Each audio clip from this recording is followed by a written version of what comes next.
O'Neal is an actress, author, and perhaps most importantly, she is a survivor.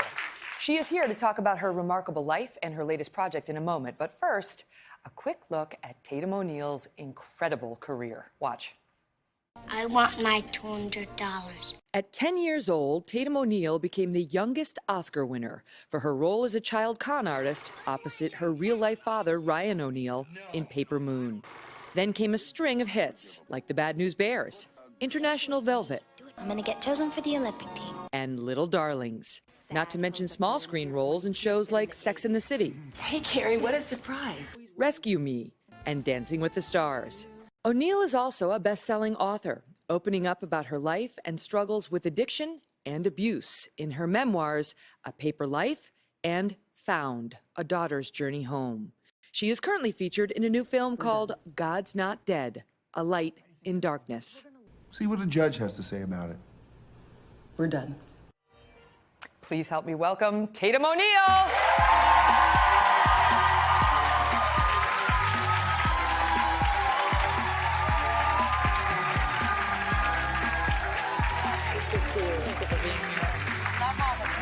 Thank you.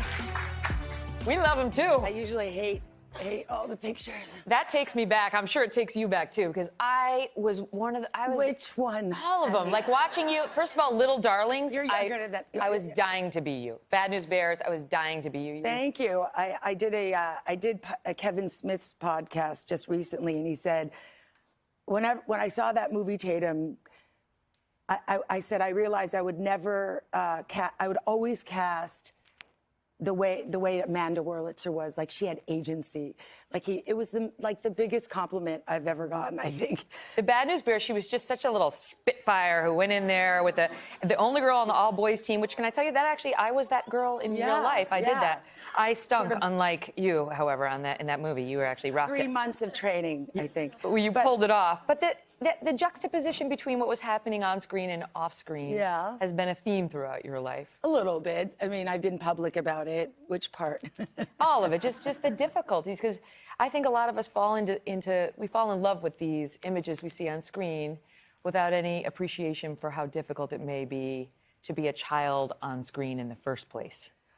Well, some of the things that I've kind of realized is that when you are so little, you don't really have a chance to figure out who you are, because people are telling you, objectifying you and or telling you who you are. So it's very difficult to kind of marry the two. And it took a long time for me to find like who my authentic self was compared to what maybe Hollywood thought I was, or my dad wanted me to be, or what I needed to be for my brother, stuff like that. So I think that is always a trick for all child actors, to kind of figure out between what the idea is and what the authenticity is. Although I think authenticity gets used a little too much. Yeah.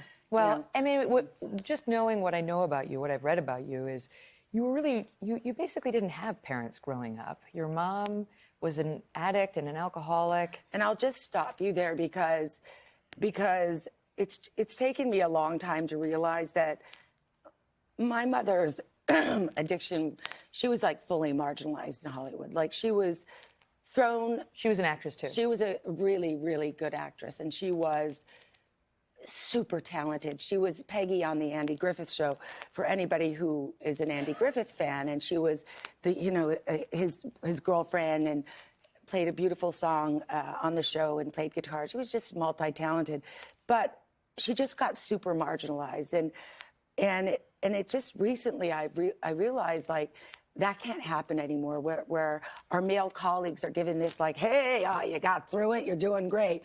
And like, for women like my mother and countless others that we don't know about, because they're all out there, but you don't know about them, who have not been able to either get better or given any kind of second chance, that I should have the same opportunities as my male colleagues if I do the work and I get better. So that's sort of, even if I can't change it for myself in this lifetime, I would like to be able to hope that younger people coming up, that they can have the ability to, addiction is a disease. It is not a moral affliction. And we have to know that, because in America right now, like, we have a lot of addiction, and we have to treat it like the disease that it is. It is like diabetes. And I think the more we judge and because, listen, I felt morally bankrupt. I felt morally less than. I felt, and most women who have been in addiction feel this way. That's why there's many more, say, men in meetings than there are women, always, because it's so painful to admit that you have this and you have a child. But even though you're not alone, I mean, it happened in your family of origin, it happened in your family when you became a wife and mom, but you're not alone. I think too many people who suffer with addiction believe it's this badge of shame that they wear by themselves. Well, why do you think that is? Because society tells them that. Maybe. Hello, Today fans. Thanks for checking out our YouTube channel. Subscribe by clicking that button down there and click on any of the videos over here to watch the latest interviews, show highlights, and digital exclusives.